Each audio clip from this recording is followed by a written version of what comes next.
I don't know which it's all about. I don't think there's a difference. Hear or love? Hear, O Israel, or love the Lord your God and love your neighbor? I think it's the same thing in a way. Once I was reading that really famous passage, most of you probably know it, out of 1 Corinthians chapter 13, and it starts even in chapter 12 at the end, and then chapter 13 it says, I'm going to show you a more excellent way. Love is patient, love is kind. You know this one? Love is not jealous or rude or pompous. It's not boastful. It doesn't insist on its own way. It doesn't brood over injury. And I was just meditating on that, how great it is. Love believes all things, hopes all things, endures all things. Love never fails. I'm like, yeah, that is so good. And I'm with Cindy, and it occurred to me that an old man wrote that. And I'm like, Cindy, if a woman wrote that, what would a woman say love is? Would she say something else? And she just started, oh yeah. And she just started out, and the first thing she said, I'd never heard anything past the first thing.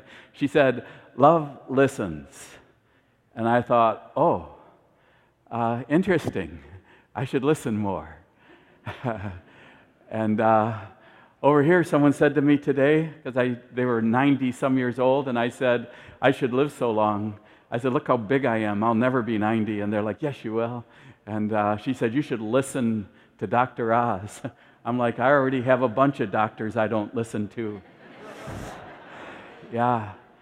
And so listening is huge in our lives, and we don't do it very well. But it is all about love. And love really does listen. Since I mentioned Cindy in the homily, I'll mention this other woman, and this isn't a true story, it's a joke. So listen. It's fun.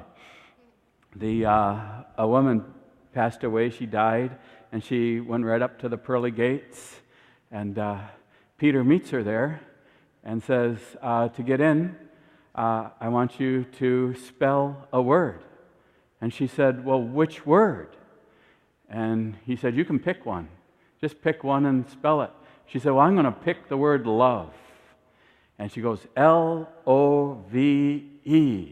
love. And he goes, congratulations, you get to come into heaven. And so he said, but first I want to go get something. Would you do me a favor and just stand here at the pearly gates while I go get something, and I'll be right back. And she goes, okay. And as she's standing there, her husband shows up. And she's like, what are you doing here? He says, well, I was so distraught that I was driving home and I got in a crash, and I guess I'm here now too. And he goes, how do I get in? And she says, you have to spell a word. And he said, well, what word do I have to spell? She said, Czechoslovakia.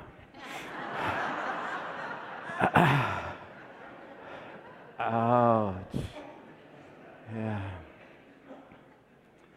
I mentioned that, not just because I saw that somewhere and thought I would share it, but because we just went through All Saints' Day, in which someone said, the one thing I know about All Saints is, and they said something, and I said, the one thing I know about All Saints is that they're all dead. You know? They're all in heaven. To be a saint, you have to have died and be declared a saint by God. And so I was reflecting a lot on that part of our church, those beautiful people who are in heaven already. Heaven's our true home. This is our pilgrimage home. We're just here for a short time, and we look forward to when we'll join all our loved ones in heaven. And the next day it was All Souls, and we're praying for all the souls that they might enjoy heaven. And I was talking to a woman at the remembrance service because my brother died this year.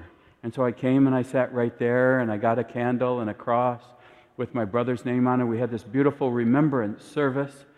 And I was talking to a woman on this side over here, and she had 3 people in her life go to heaven this year, and so it was a lot. And she said, you know, I agree with you, Father. I'm beginning to look there as my true home. and this as a place I'm only going to be for a little while longer. And I'm kind of looking forward to going home.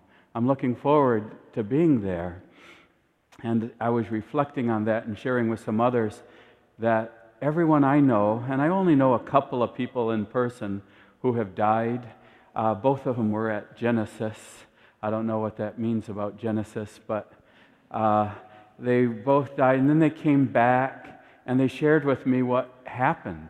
And it'll just blow your mind what happens, and they all say the same thing. You can go on YouTube and watch video after video about it, but everyone that goes there says, oh my gosh, the love that is there is so amazing that the love here doesn't even compare. The peace that is there is so amazing, it doesn't even compare to the peace that is here. It's like a perfect or a complete love. And Jesus says, who comes out of heaven himself, Jesus is the only one that comes down from heaven, and he teaches us in the prayer that he wants God's heavenly kingdom to come here on earth, what? As it is in heaven. And so he says to us, be perfect as your heavenly Father is perfect. Well, none of us are ever going to be perfect. He doesn't mean that. What he meant was have a complete love, have a complete forgiveness, be able to love friends and enemies, be able to forgive friends and enemies, be able to be complete in this. And today he says to love God with all our heart, with all our soul, with all our mind, and with all our strength. And that's got to be someone who's been there, because you almost have had to have that experience to be able to think, I want that here. That's how I'm going to live the rest of my life. I'm going to love like that. I've never had one of those experiences, but I listen to the others, and it encourages me, and I'm like, yeah, I want to be part of that mission, that work, to have that kind of love in my world, and to share that with everybody, and to call everybody to walk the way Jesus called them to walk. Because nobody who's ever been there ever wants to come back here. Because it is so loving there that even though there's a lot of people we love so much here, it's just so amazing that one woman said, when I came back, I wouldn't tell my kids that I didn't want to come back. I just told them I was kicked out of heaven. I didn't want to tell them I didn't want to come back because they would think I didn't love them. And I love them more than anything else in this whole world. I really do. I love them more than I can describe, but heaven is that much better. And Jesus tells us to begin to live on earth the way we live in heaven. We don't have to wait till we go home. We can bring that to this pilgrimage journey and share it with our world and change our world. Speaking of not wanting to come back here, apparently there was 3 men that died, and they were in orientation in heaven. I guess heaven has an orientation. And in the orientation, this one angel said, what would you like to hear at your funeral when you're lying in the casket? What would you like people to say? And so the one man said, I'd like to hear people say he was a wonderful doctor and husband. Another one said, I'd like to hear that I was a wonderful teacher and a wonderful husband, and that I made a difference in the children's lives that I worked with. And the third one, when asked what he would want to hear them say while he was in his casket, said, I'd like to hear him say, look, he's moving. Yeah. Because we want to hold on, to this makes us realize we haven't ever seen that yet. The more we hold on to this means we haven't contemplated or felt that and realized that more than anything, I want to walk with God. I want to serve God. I want to love God with all my heart. I guess that's what I would want people to say, is we felt God's love. We always felt loved, and we always felt welcomed. We always felt God's presence so much. And so, yeah, it's a challenge, I suppose, but I would say more than a challenge to do what we don't understand. Seek God with all your heart. Listen. Just listen. I speak for a living, and sometimes I want to just say, no more talking. All I want to do from now till I die is listen. I want to put like earplugs in my ears and quit listening to everything going on out in the world. And I want to listen to God. I want to listen in that silence of my heart, my soul, until I meet that God again in such a way that I say, yeah, I love God with all my heart. And I want to bring that love that I had to you every day. Make every day matter. Make every person matter. Make our time in this world matter. And then I'm going home. When my work's done, I'm going home.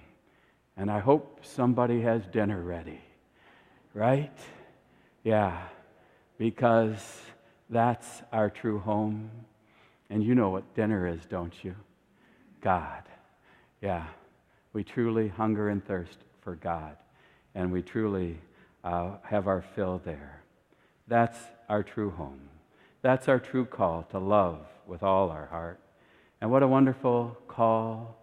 What a wonderful way to live while here. And what a wonderful faith we have.